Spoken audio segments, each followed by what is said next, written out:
Ahí estamos. Bueno, hoy vamos a continuar con la parte de resultados que vieron una parte en la clase de ayer. Hoy tenemos que terminar el capítulo, vamos a hacer un cuestionario de repaso y vamos a hacer los ejercicios que están en la guía.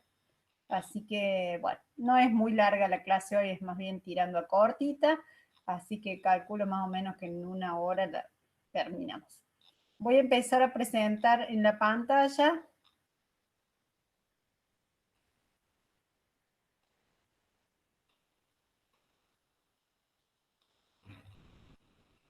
Esto es lo que vieron ayer.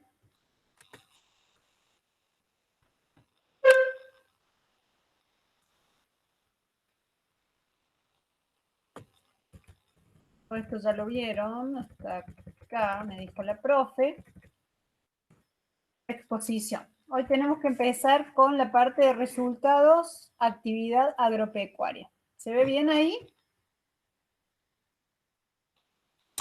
Sí, sí, profe, se ve bien. Gracias. Bueno, la parte de actividad agropecuaria, como ustedes saben, se rige por una resolución técnica distinta, que es la resolución técnica 22, y acá hacemos referencia a 2 puntos de la resolución técnica 22, el 821 y el 822.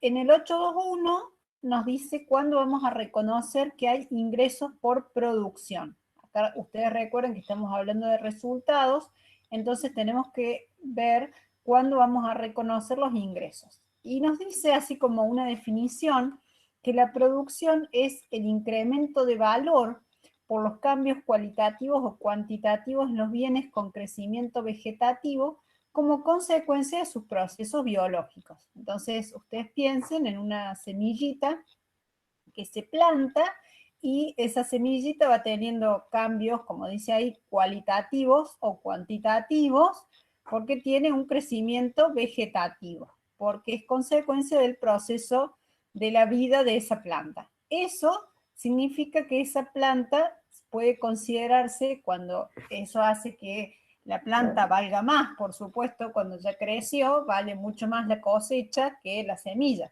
Entonces, ese cambio permite reconocer ingresos por producción.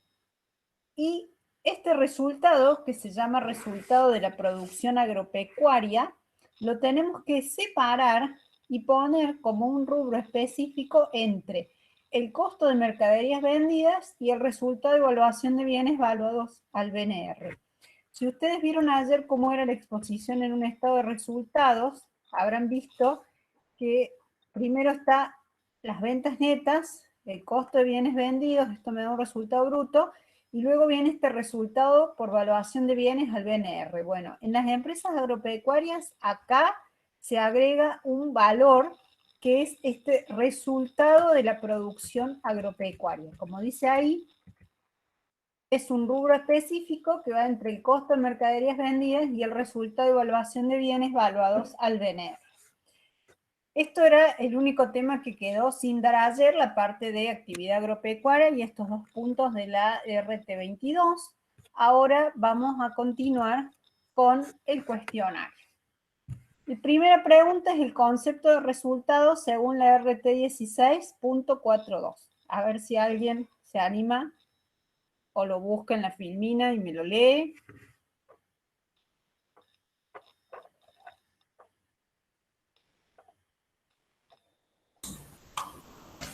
Es la variación patrimonial que no es por causa de los propietarios, no son ni aportes ni retiros de los propietarios, Bien. sino que son por los flujos de ingresos, gastos, ganancias y pérdidas. Muy bien, acá tenemos el concepto y dice: el resultado de un periodo es la variación patrimonial no atribuible a las transacciones con los propietarios y que resulta de la interacción de los flujos de ingresos, gastos, ganancias y pérdidas, los impuestos que gravan las ganancias finales y, en el caso de entes consolidados, las participaciones de los accionistas no controlantes sobre los resultados de la controlada. ¿Sí? ¿Alguna duda con esta definición? Hoy con el cuestionario vamos a hacer un poquito un repaso de todo lo que vieron ayer, así que cualquier duda me pregunta. Segundo punto del cuestionario. ¿Cómo reconocemos y medimos los componentes de los resultados según la resolución técnica 17? A ver si alguien...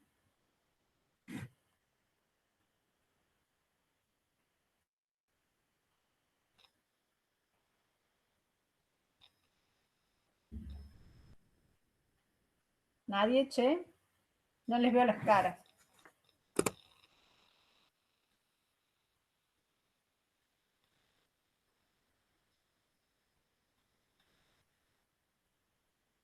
Vamos a buscar en las filminas.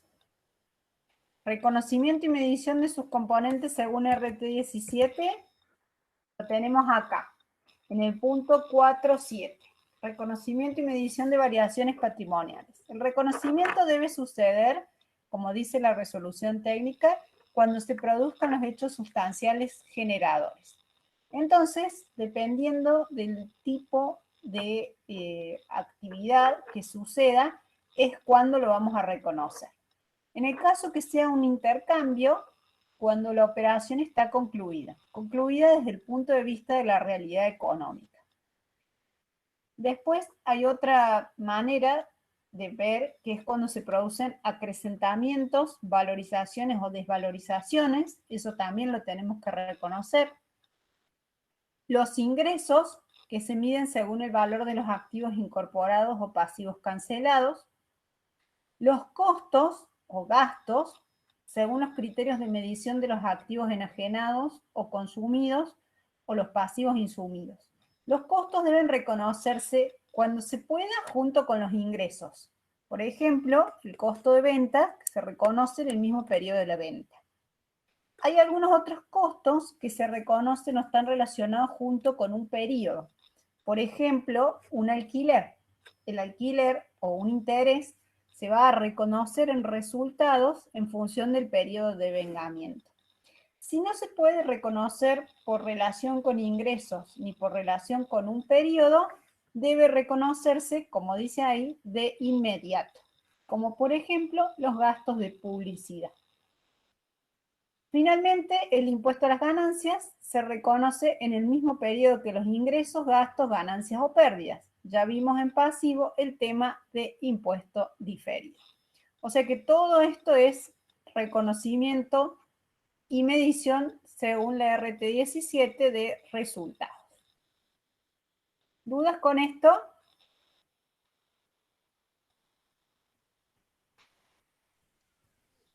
Bien. Pasamos al punto 3, que dice consideración de los hechos posteriores a la fecha de cierre de los estados contables según la resolución técnica 17. Ahí tenemos la resolución técnica 17.49, que nos dice que debemos considerar los hechos entre el cierre y la emisión que confirman o perfeccionan los estados contables. Esto es, yo cierro un 31 de diciembre. Normalmente no me quedo ese 31 de diciembre a la noche haciendo mi balance y cerrándolo. Esa noche me voy a brindar al día siguiente feriado y normalmente las empresas se toman entre 2 y 3 meses para cerrar sus estados contables. Esto quiere decir que si en enero, febrero, donde todavía no se cerraron los estados contables, hay algún hecho posterior que, como dice ahí, confirma o perfecciona los estados contables, puedo hacer esa corrección en los estados contables. Ya hoy vamos a ver un ejercicio que se refiere a esto. Volvemos al cuestionario. ¿En qué casos procede la modificación de resultados de ejercicios anteriores según las normas argentinas? La resolución técnica 8, capítulo 4, puntos B1 y B2, nos dice, los área o ajuste de resultado de ejercicios anteriores son los provenientes de la corrección de errores producidos en los ejercicios anteriores o de los cambios realizados por la aplicación de normas contables. O sea, que solamente hay dos casos donde vamos a reconocer área, que es cuando se corrijan errores de ejercicios anteriores o haya cambios por aplicación de normas contables distintas. Lo mismo dice la RT 17.410, para corregir errores o por aplicación de normas distintas, no por cambio de estimaciones por nuevos elementos de juicio o cambio en condiciones preexistentes. Después tenemos la pregunta 5, que me dice cuáles son las normas de exposición de resultados según la resolución técnica 8 y 9. Yo acá puse, se remite a la filmina sobre la RT8 y la 9, las podemos repasar un poquito. Acá tenemos exposición, fíjense, la resolución técnica 9 en su capítulo 4 refiere a estado de resultados, donde primero habla de una estructura y contenido, separando los resultados de las operaciones que discontinúan con los resultados de las operaciones discontinuadas. Y luego de eso nos dice claramente cómo deben ir ordenados los rubros. Primero las ventas netas. Ventas netas se entiende a ventas menos devoluciones de ventas, menos bonificaciones, más reintegros y desgravaciones si hubiera, menos el costo de los bienes vendidos y servicios prestados. Eso me da un resultado bruto sobre ventas. Luego a eso tengo que sumarle o restarle un resultado por la evaluación de los bienes al BNR, restar los gastos de comercialización, restar gastos de administración y otros gastos. Sigue. Sumar o restar resultados de inversiones en entes relacionados, la depreciación de la llave, los resultados financieros y por tenencia, otros ingresos y egresos y el impuesto a las ganancias y la participación minoritaria sobre resultados. Todo eso forma parte de los resultados ordinarios. Después vienen los resultados extraordinarios y finalmente un cálculo que se hace, que es el resultado por acción ordinaria. Lo mismo, toda la información complementaria que debe exponerse sobre los costos de los bienes vendidos y servicios prestados, sobre las diferentes actividades, otros resultados ordinarios, resultados extraordinarios, impuesto a las ganancias, si hubiera restricciones a la distribución de utilidades, información por segmentos o operaciones en discontinuación. Esto voy rapidito porque se supone que es lo que ya vieron ayer. Y finalmente, la última pregunta del cuestionario es, ¿qué dicen las normas internacionales NIF y NIF para pymes sobre el presente rubro? En este rubro tenemos varias NIF. Tenemos que ver la NIF 15, que es la que se refiere al reconocimiento de ingresos, la NIC 12, que refiere a impuesto diferido, la NIC 8, la NIC 10, que se refieren a los hechos posteriores al cierre y a los ajustes de resultados de ejercicios anteriores, y la NIC 1, que refiere a exposición. Y luego tenemos en la NIF para pymes las secciones 2 y la sección 5. Así que estas son las normas internacionales que tenemos en este capítulo. Bien, vamos a hacer los ejercicios, porque en realidad la clase de hoy era más bien práctica, solo había quedado pendiente de ayer el cuestionario. No sé si tienen alguna duda con esto teórico.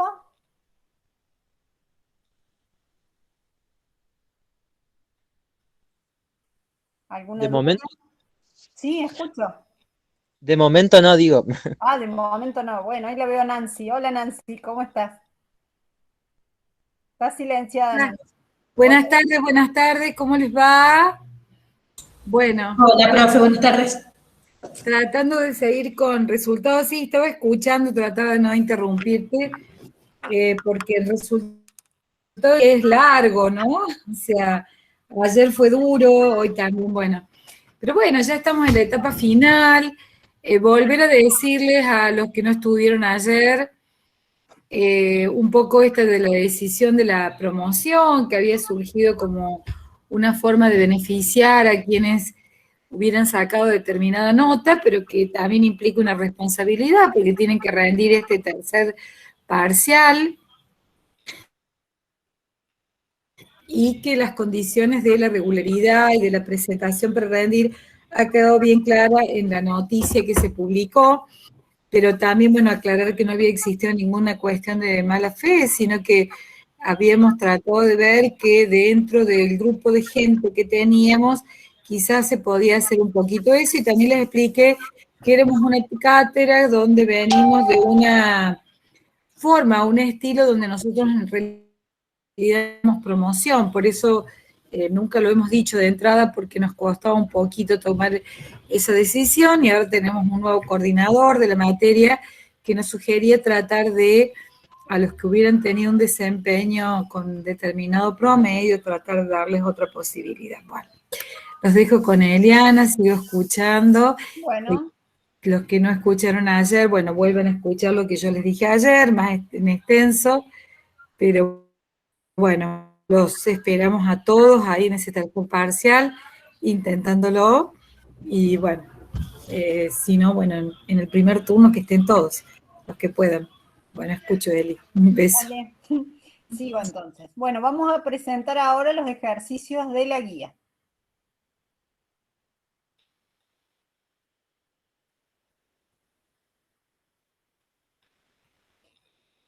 El primer ejercicio se refiere a los hechos posteriores al cierre. ¿Se acuerdan? Que lo vimos recién, por eso hicimos el cuestionario como para repasar un poquito, que nos dice la resolución técnica 17 que si existen hechos entre el cierre y la emisión de los estados contables que confirmen o perfeccionen los estados contables, los mismos deben reconocerse. Entonces, vamos a poner esto en práctica, digamos, con la empresa esta que dice: la empresa Futura S.A. cierra su ejercicio económico el 31 del 12 del año 1. El directorio autorizó la emisión de los estados contables el 31 de marzo del año 2, los que fueron aprobados por la Asamblea General Ordinaria el 25 de abril del año 2. Con posterioridad al cierre se producen los siguientes acontecimientos. Vamos a hacer acá una línea de tiempo. Profe, ¿se está presentando? Porque yo no... ¿Sí? ¿No ven? Sí, sí se ve, profe. Sí se ve, profe. No sé. Porque yo le veo a usted nomás, pero bueno. A ver.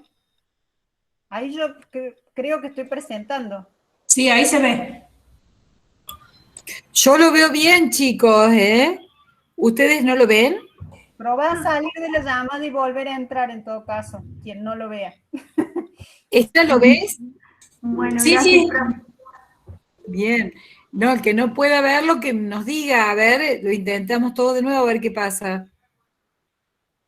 De última, a ver, pongo dejar de compartir. A ver. Dejo de compartir. Vuelvo a compartir.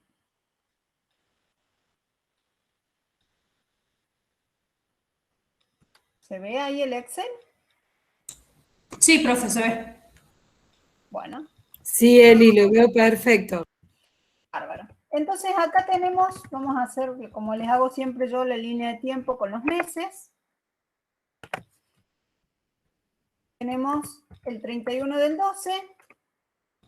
No va a ser muy exacta la línea, pero no importa, es para ubicarse más o menos. El 31 del 12 cierra el ejercicio económico. O sea que el 31 del 12 nosotros acá tenemos el cierre.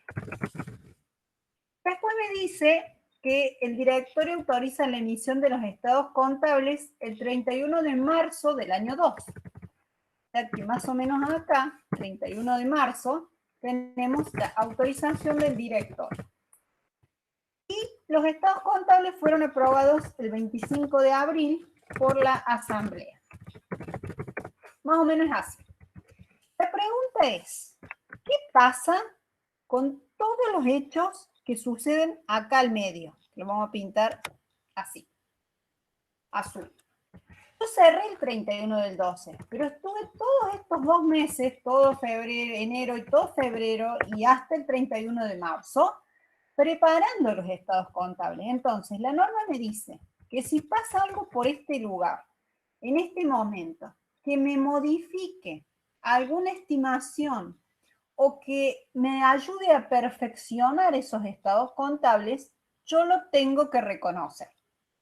Entonces vamos a ver 3 ejemplos. El primer ejemplo dice, el 25 de febrero se produce el fallo en un juicio en contra de la empresa entablado por un ex empleado por considerar injustificado su despido. A raíz de dicho fallo, la empresa deberá abonar la suma total de 25.000 por indemnización más las costas. Ya existía una previsión reconocida por 17.000.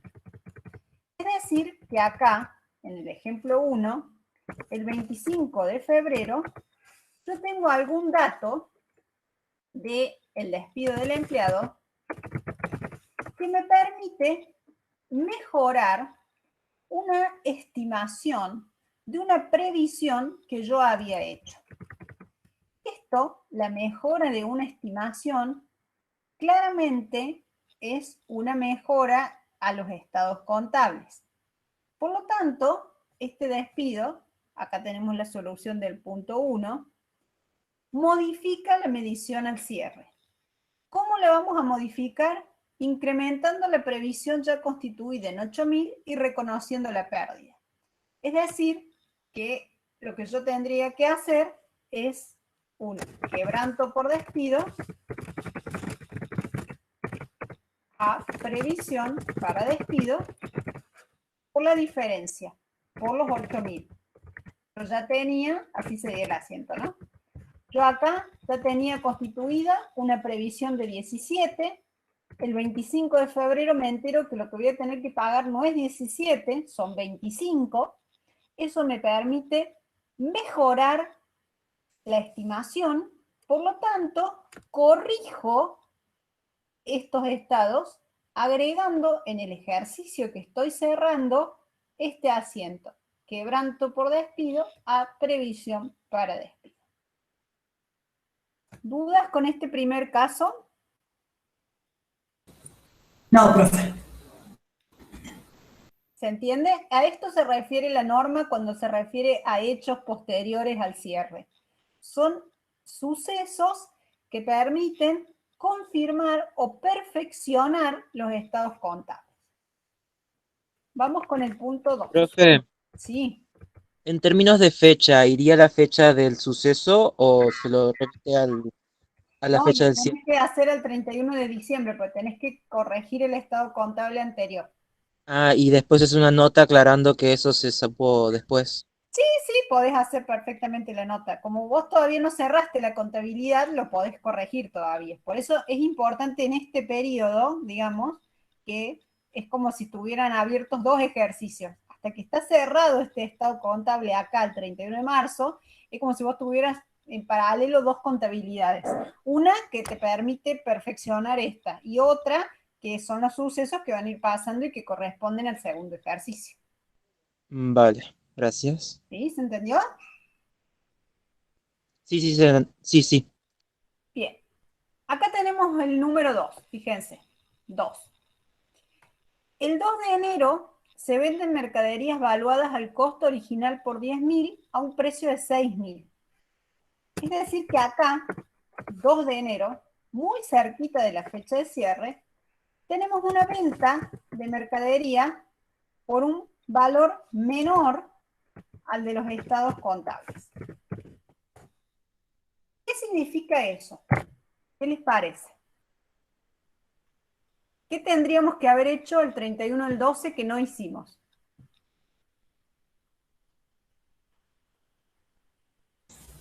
Reconocer ese menor valor. Claro, ¿se acuerdan cuando vimos bienes de cambio? Que nosotros si teníamos desvalorizaciones, las teníamos que reconocer o por lo menos hacer una previsión por desvalorizaciones y hacer un resultado por tenencia si teníamos desvalorizaciones. Entonces, acá lo que nos dice una transacción que hicimos el 2 de enero es que esa mercadería que yo tengo valuada en mis estados contables a costo por 10.000 pesos y luego al día siguiente hábil del 31 de diciembre la vendí por un valor menor, significa que omití registrar una desvalorización. Entonces, el asiento que tengo que hacer es resultado por tenencia de mercaderías a mercaderías por los 4.000 pesos, que es la diferencia entre los 10.000 al cual están registrados las mercaderías y el valor que verdaderamente tiene. Quiere decir que la empresa omite hacer este registro de la desvalorización, o se lo olvidó. Por eso hay un hecho posterior al cierre que confirma que esta mercadería está desvalorizada y al cierre yo no lo había hecho. ¿Se entiende? Sí, profe. Ahí vamos bien. Acá vamos bien. No es fácil este ejercicio. ¿Dudas? Profe, Sí, a mí no me quedó claro lo último. sí. Digamos, ¿cómo sería, cómo hubiese sido el asiento original que habían hecho? ¿Utilizaban la cuenta ventas? No, el asiento original no hay, digamos que no hay asiento, es el valor al cual está esa mercadería. Vos habrían hecho compras a caja, suponele, por los 10.000, y después en algún momento hubiera hecho el asiento del costo de ventas, donde se cancela la cuenta compras y queda la cuenta mercaderías con saldo de 10.000. Lo que sabes es que esa mercadería está mal valuada. Entonces, después de hacer el asiento del costo de ventas, que es donde surge la existencia final de mercaderías, tenés que hacer la corrección por desvalorizaciones. Y eso es lo que no hizo la empresa. Claro, perfecto, ¿Entiendes? profe. Sí. ¿Alguna otra pregunta? Yo, profe, Sí, en Nahuel. términos de revalúo del ejercicio siguiente, ¿afecta en algo? ¿Cómo? Perdóname que se cortó. En términos de revalúo del ejercicio siguiente, o sea, evaluarlo, revalúa el cierre, ¿afecta algo esto? Las mercaderías, ojo que acá son bienes de cambio, ¿no? Bienes de cambio no tienen revalúo, tienen un valor corriente que puede ser el costo de reposición, por ejemplo. Entonces, vos vas a tener una mercadería al cierre que está valuada a 6.000 y cuando cierres el ejercicio que sigue, si la mercadería todavía continúa en existencia, tendrás que ver a qué valor la vas a evaluar. Vale, ¿y puede presentarse otro caso en otro activo que no sea bienes de cambio, similar a esto? Y puede presentarse siempre, y esto es para todos los activos deben valuarse por debajo de su valor neto de realización, de su valor recuperable, digamos. Y el valor recuperable es el mayor entre el valor neto de realización y el valor de uso. Entonces, si hay alguna transacción cercana al cierre que te muestre que vos estás sobrevaluando un activo, es decir, que el activo está valuado por encima de su valor recuperable, vos tenés que corregir el estado contable.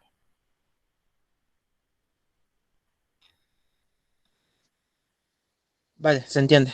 ¿Sí? ¿Se Gracias. entendió? Sí. ¿Alguna otra pregunta con este ejercicio? No, profe, yo tengo una cuestión para confirmar, ¿no? Sí. El 31 del 12 ya se habían terminado los estados contables, ya estaban listos, digamos, ¿no? No, no están listos. Eso es lo que pasa. El 31 del 12 es la fecha de cierre de ejercicio, pero los estados contables se van elaborando durante los meses siguientes, hasta el 31 de marzo. Y eso es lo que sucede en la realidad. Por eso, cuando hay hechos posteriores al cierre y los estados contables no están terminados, elaborados, firmados por las autoridades de las empresas, es que se pueden hacer estas correcciones.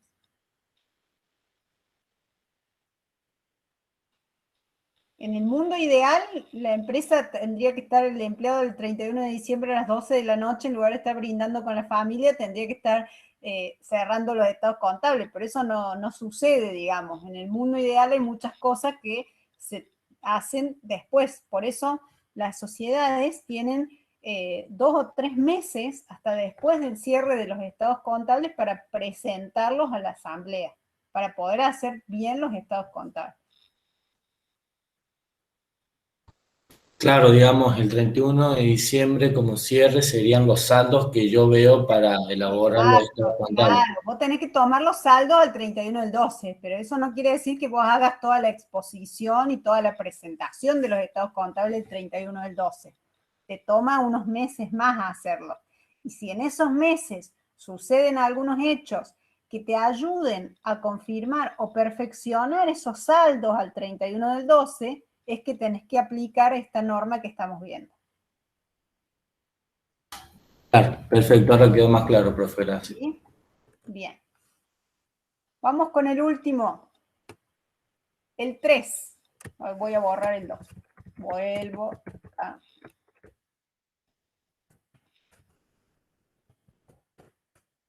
El 15 del 2, 15 de febrero, se produce un incendio que afecta a la planta productiva y a un 40% de la planta productiva. ¿Qué les parece este incendio? ¿Lo vamos a considerar un suceso del año 2 o me modificará los saldos al 31 del 12? Es del año 2. Es del año 2, exactamente. No modifica la medición al cierre. Fíjense, acá está la respuesta. No modifica la medición al cierre. Si bien la pérdida corresponde al ejercicio 2, lo que sí podemos hacer es en la información complementaria informar el hecho, porque es un hecho muy importante y que va a afectar el desempeño futuro del ente. Pero es un hecho del año 2. Es decir que, a diferencia de estos dos, que sí me modificaban los saldos al 31 del 12, el incendio no me modifica retroactivamente un saldo. Cuando, lo mismo que si acá durante este momento yo debo haber tenido ventas en enero, gastos que pagué en enero, gastos que pagué en febrero, son movimientos de este ejercicio. Pero, como este es muy importante, lo informo en notas a los estados contables. ¿Se entiende? Sí, profe. Bien. ¿Dudas? Con respecto a lo que es el ejemplo que hice un incendio en una fábrica, Sí. ¿qué pasaría si se hubiera hecho, por ejemplo, más cercano al cierre, no sé, finales de enero, mediados de enero, y si hubiera quemado parte de la producción que se hizo el año anterior? No, no importa, porque igual no te está modificando los saldos al 31 del 12. Vos fíjate que lo que te modifica los saldos es cuando corregimos las estimaciones o cuando hay una desvalorización de mercadería, porque eso significa que lo que vos tenías al 31 del 12 cambió, o porque lo tenías mal estimado o porque lo tenías mal valuado. Pero Ah, suponele que en enero tenés un incendio, eso no te cambia lo que tenías al 31 del 12. ¿Me se entendés? entiende. Sí, se entiende. Entonces, los siniestros no se toman en cuenta, solo se informan. O sea, solo se informan por nota, pero no se... Por nota, pero no lo vas a tener en cuenta para corregir, solamente lo vas a registrar, por supuesto, en el año 2. Vale, gracias. ¿Alguna otra pregunta?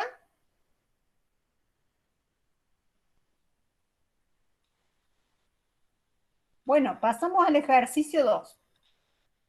El ejercicio 2 se refiere a la exposición del estado de resultado. Los datos que nos da el ejercicio son todas estas cuentas: ventas, devolución de ventas, bonificación de ventas, costo de mercadería, comisión sobre ventas, sueldos y cargas sociales del personal de ventas, sueldos y cargas sociales del personal administrativo, depreciación de bienes de uso referidos a las ventas, depreciación de bienes de uso referidos al sector administrativo, gastos de publicidad y propaganda, gastos de papelería, depreciación de gastos de organización, intereses activos, intereses pasivos, diferencia de cambio, RECPAM, ventas de bienes de uso, costo de venta de los bienes de uso, un quebranto por incendio, una indemnización por ese incendio, corrección de existencia inicial de la mercadería, impuesto a las ganancias.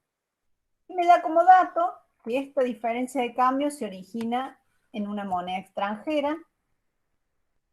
El RECPAM se origina en el dinero en efectivo y depósitos en cuenta corriente en bancos. Y que esta corrección de existencia inicial de mercadería se debe a un cambio de normas de medición aplicadas. Asimismo, me dice, la alícuota del impuesto a las ganancias es del 35%.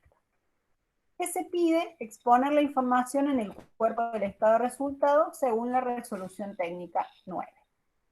Profe, ¿Sí? ¿le podría hacer un poco de zoom? Sí.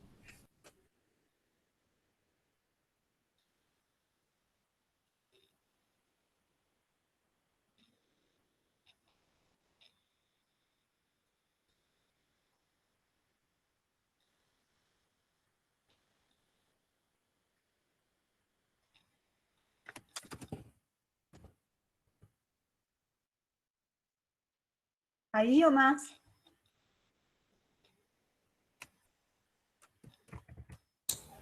Me parece que ahí está bien, profe. Ahí está bien, sí, sí.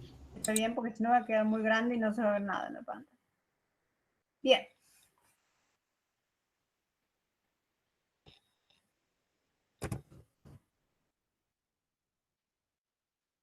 Lo primero que tenemos que hacer es ubicar estas cuentas que nosotros tenemos acá, donde corresponden en función de lo que tenemos en este cuadrito de acá, que no es otra cosa que copiar el esquema de la resolución técnica 9. Entonces acá tenemos ventas netas, costo de mercadería vendida, resultado por la evaluación de los bienes de cambio del BNR, gastos de comercialización, gastos de administración, otros gastos, resultado de inversiones en entes relacionados, depreciación de llave de negocio, resultados financieros y por tenencia que a su vez se dividen en generados por activos y generados por pasivos, otros ingresos y egresos, impuesto a las ganancias y resultado extraordinario. Entonces, acá yo los escucho para que ustedes me vayan diciendo en dónde ubico cada uno. A ver, ventas.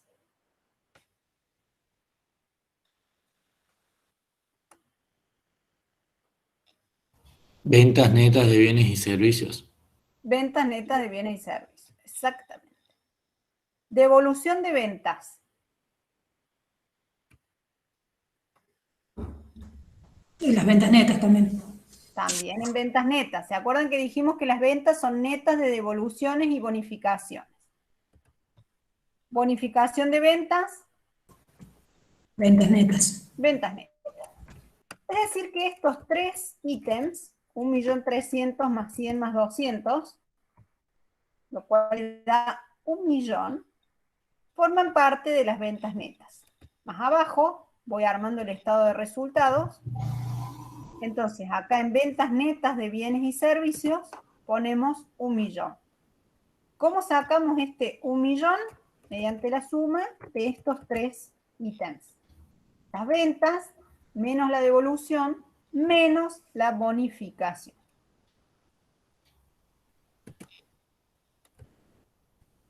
Seguimos. Costo de mercadería vendida. ¿Dónde lo ubicarían? En costo de bienes vendidos y servicios prestados. En costo de bienes vendidos y servicios prestados. Exactamente. Bajamos. Y acá tenemos ventas netas 1.000.000 menos costo de bienes vendidos 400.000. Ahí tenemos un primer subtotal en un estado de resultado que es la ganancia bruta de 600.000. Seguimos acá. Comisión sobre ventas. ¿Qué les parece? Gastos de comercialización. Gastos de comercialización. Sueldos y cargas sociales del personal de ventas. También gastos de comercialización. También gastos de comercialización. Sueldos y cargas sociales del personal administrativo. Gastos de administración. Gastos de administración. Depreciación de los bienes de uso, ventas. Gastos de comercialización. Gastos de comercialización. Depreciación de los bienes de uso usados en la administración. Gastos administrativos. Gastos de administración. Gastos de publicidad y propaganda. Gastos de comercialización. Gastos de comercialización. Y gastos de papelería. Administrativos. Gastos administrativos. Perfecto. Entonces, si sumamos los que clasificamos como comercialización, tenemos 30.000 más 70.000 más 80.000, 35.000. Acá pueden ver la suma, 215.000. Nos vamos hacia abajo y acá tenemos gastos de comercialización según anexo. Habría que armar un anexo, solo que acá no lo vamos a hacer, no lo están pidiendo. 215.000. Y después, los gastos de administración son los 50, más los 20, más los 15. Esto me suma 85.000. Y acá ponemos gastos de administración, 85.000. ¿Se entiende dónde salen estos dos valores? 215 y 85. Es de sumar lo que acá clasificamos como gasto de comercialización y gastos de administración. ¿Dudas hasta acá?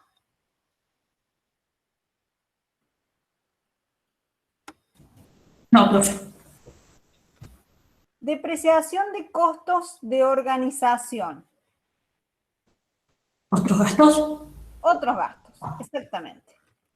Otros gastos que los vamos a poner acá justamente como otros gastos. 10.000. No son ni de comercialización ni de administración. Y ahora vienen los resultados financieros y por tenencia que tenemos que definir si son generados por activos o por pasivos. Intereses activos. Y resultados generados por activos. Bien. Los intereses pasivos generados por pasivos. La diferencia de cambio. Recuerden que decíamos que se debía a una variación en la caja moneda extranjera. Por lo tanto, Financieros generados por activos. por un activo que es la caja moneda extranjera. Y el RECPAM decía ahí que era generado por una variación en el efectivo y en las cuentas corrientes de los bancos. Por lo tanto,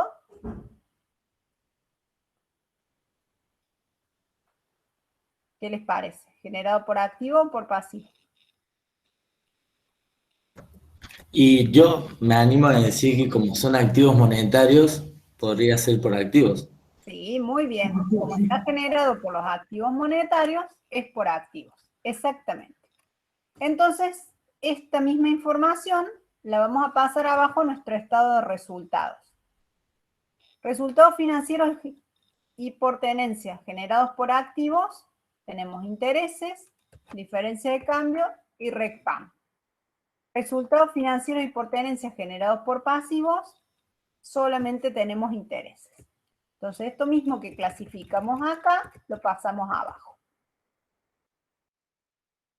Después tenemos venta de bienes de uso y relacionado con esa venta de bienes de uso, un costo de venta. ¿Qué les parece que puede ser esto dentro de los rubros que tenemos acá? Resultados ¿Otros ingresos y egresos? Otros ingresos y egresos, exactamente. Recuerden que los otros ingresos y egresos se refieren a actividades secundarias, es decir, actividades que no corresponden a la actividad principal de la empresa, que es la venta de bienes de cambio. Entonces, dentro de otros ingresos y egresos, vamos a poner 20.000. ¿De dónde salen los 20.000? Son los 80 de la venta menos los 60 del costo de ventas. Y acá hacemos un subtotal que dice ganancia ordinaria antes del impuesto a las ganancias. Nosotros tomamos los 600.000, restamos los gastos, sumamos o restamos los resultados financieros y por tenencia, los otros ingresos y egresos, y llegamos a la ganancia ordinaria antes del impuesto a las ganancias. Y ahora, el impuesto a las ganancias lo calculamos con la alícuota que nos dio el ejercicio.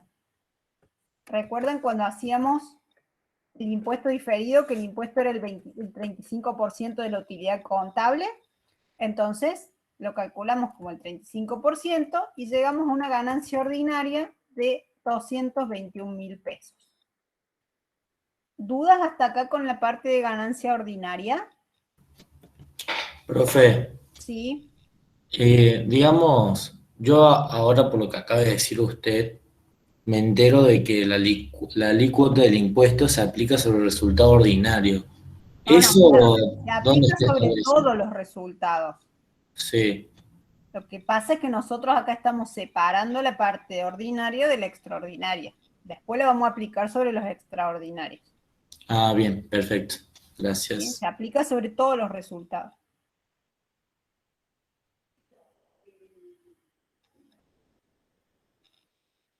¿Sí? Sí, profe, gracias. Bien. Y ahora vamos con los extraordinarios. Los extraordinarios, que son estos, obviamente el incendio, es un quebranto por incendio de 100.000 y una indemnización por 90.000. En definitiva, ¿cuánto perdimos por el incendio? ¿Qué les parece? 2000. 10.000.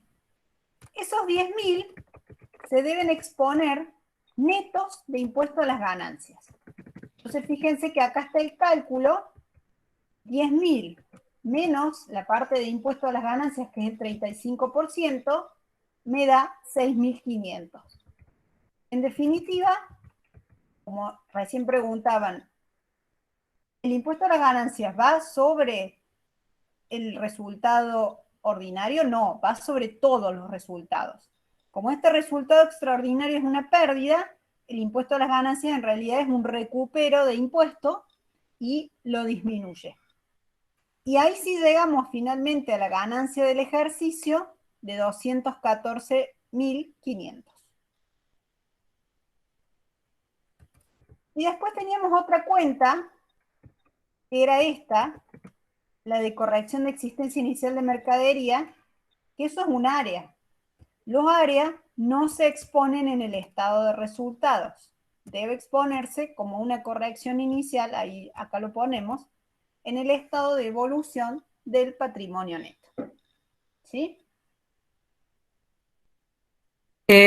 Profesora Welvin, sí, incluso ellos, ustedes lo vi en el ejercicio que hicieron con el contador Palmisano, cuando hicieron evolución del patrimonio neto, ¿se acuerdan? La segunda línea después de los saldos al inicio, estaba el área, ajuste de resultados de ejercicios anteriores. O sea que lo vieron porque en el caso que está planteado de evolución está planteado con un área. Así que lo han visto, ¿lo recuerdan? Sí, profe, lo recuerdo. Y con la profe Eli también habíamos hecho un ejercicio. Bueno, entonces habían hecho 2 casos, mira, yo me acordaba muy bien. Un estado de evolución de patrimonio neto y tenían área. Bueno, perfecto. Lo importante es que no lo pongan en el estado de resultados, no va en el estado de resultados. Es una trampa del ejercicio que les da un dato que no va, ¿sí? Por eso es importante acá clasificar bien las cuentas. Bien, ¿alguna duda con este ejercicio, chicos?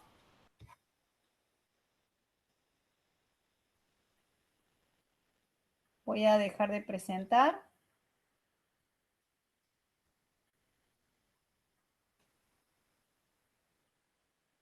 ¿Alguna duda del capítulo de resultados? Con esto cerramos el capítulo de resultados.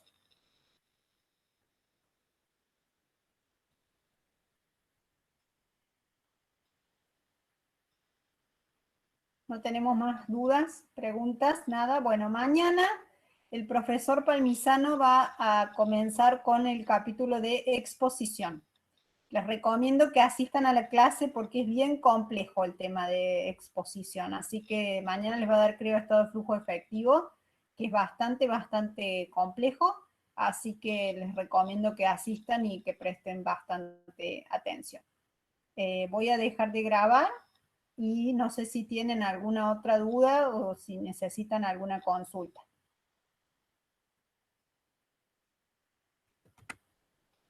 Bueno, yo quería agregar que el jueves y el martes va a dar clases el profesor Palmisano